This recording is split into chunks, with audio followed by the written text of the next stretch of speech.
साध्वी प्रज्ञा ने इतनी तो बड़े आरोप लगाए हैं, उन्होंने खुलासे किए हैं। उन्होंने कहा है कि परमवीर सिंह जो कि महाराष्ट्र पुलिस के कमिश्नर हैं, उन्होंने इतनी तरीके से बर्बरता दिखाई थी उनके साथ और बेल्ट से मारा था। परमजीत सिंह जो महाराष्ट्र के कमिश्नर हैं, वो महाराष्ट्र की सरकारें के इशारे पे काम कर रहे हैं। उनको अपनी सीमा में रहकर काम करना चाहिए, क्योंकि सरकारें आएंगी, चाहे आज महाराष्ट्र में किसी की सरकार है, उसके बाद किसी की सरकार भी आ सकती है। कमिश्नर तो कमिश्नर होता है, उनको अपने दायरे में रह के काम करना चाहिए। कंगना रनौत का घर तोड़ा गया, उसके बाद साध्वी प्रज्ञा ठाकुर को उस समय किस प्रकार मारा गया, उनका हशर क्या हुआ।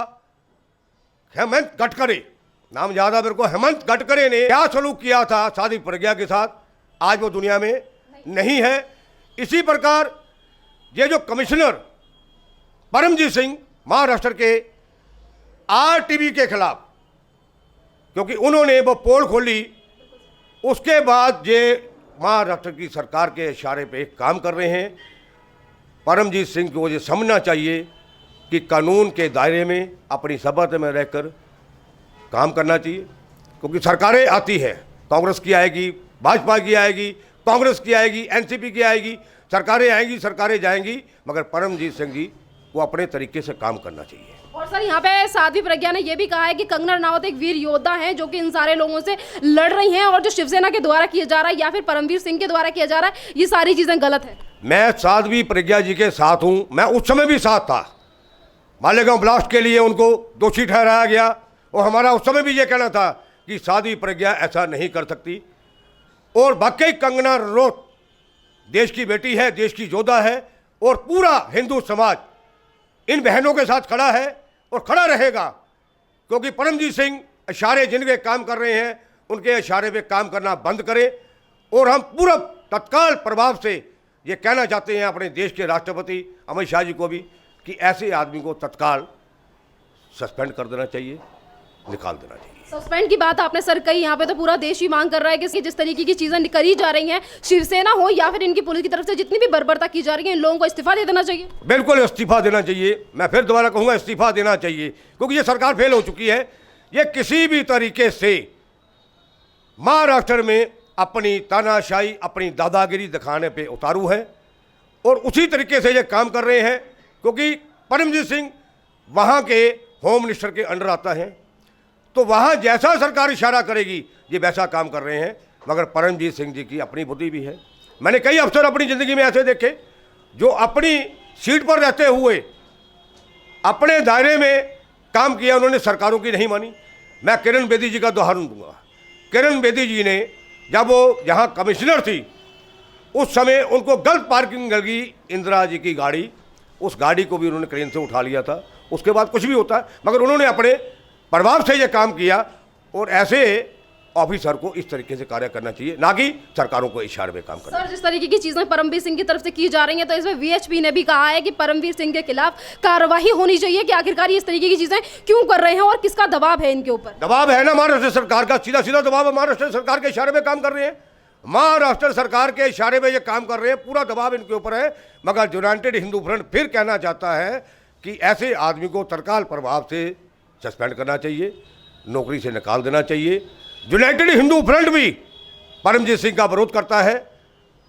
अगर इसी प्रकार ये चलते रहे तो हम दिल्ली में भी मोर्चा खोलेंगे, दिल्ली में भी इनके खिलाफ चाहे धरना करना पड़े, प्रदर्शन करना पड़े, हम करेंगे। आरएसएस की तरफ से भी यही कहना है कि शिवसेना ने जिस तरीके से अलायंस में जाकर उनके साथ सरकार बनाई है, कांग्रेस के साथ जाके सरकार बनाई है, ये गलत किया है और कांग्रेस अपनी सत्ता का गलत दुरुपयोग कर रही है। बिल्कुल कर रही है। कांग्रेस तो कब्र में चलेगी, कांग्रेस तो है ही नहीं कहीं भी, कहीं कहीं अपने आप को जिंदा दिखाना चाहती है। एनसीपी, कांग्रेस, ये तो बिल्कुल कब्र में बैठा दिया मोदी जी ने।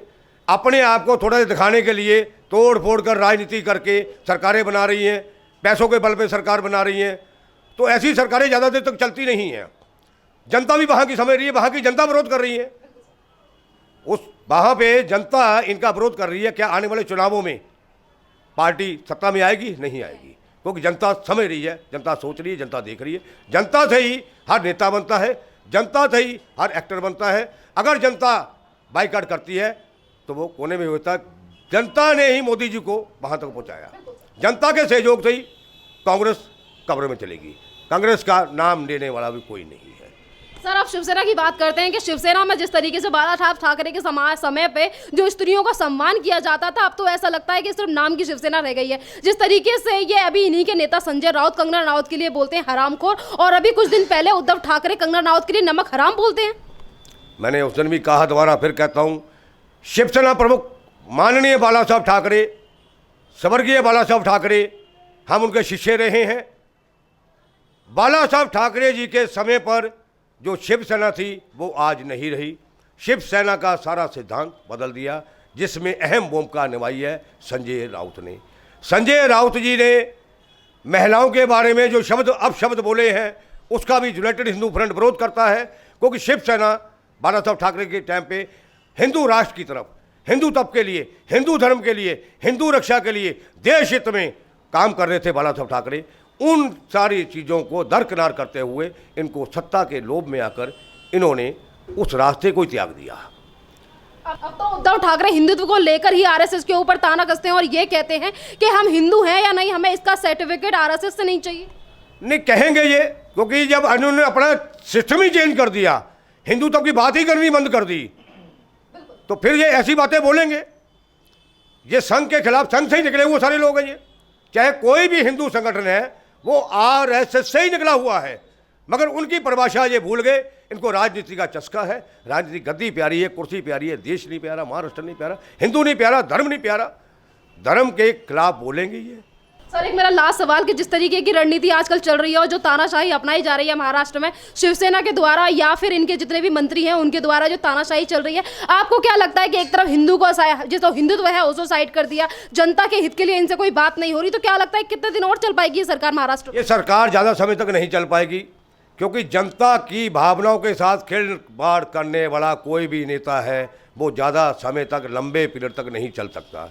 चाहे कोई भी पार्टी है, वो लंबे समय तक नहीं चलेगी। जनता की भावनाओं के साथ खिलवाड़ करने वाला आदमी ज़्यादा लंबे समय नहीं चलेगा, और सरकार ज़्यादा समय तक नहीं चलने वाली है। और यही सरकार की तरफ से आपने देखा होगा कि कंगना का ऑफिस तोड़ दिया जाता है और उसी केस के लिए बीएमसी की तरफ से 83 लाख रुपए खर्च किए जा रहे हैं। क्या महाराष्ट्र में और काम नहीं है? कोरोना है, किसानों की समस्या है, पर उन सारी चीजों पर नजर ना रखते हुए रिपब्लिक के पीछे पड़ गए हैं और बेफालतू के पैसे लगा रहे हैं। समस्याएं भूल कर सिर्फ और सिर्फ कंगना रनौत ही टारगेट बना रखी है।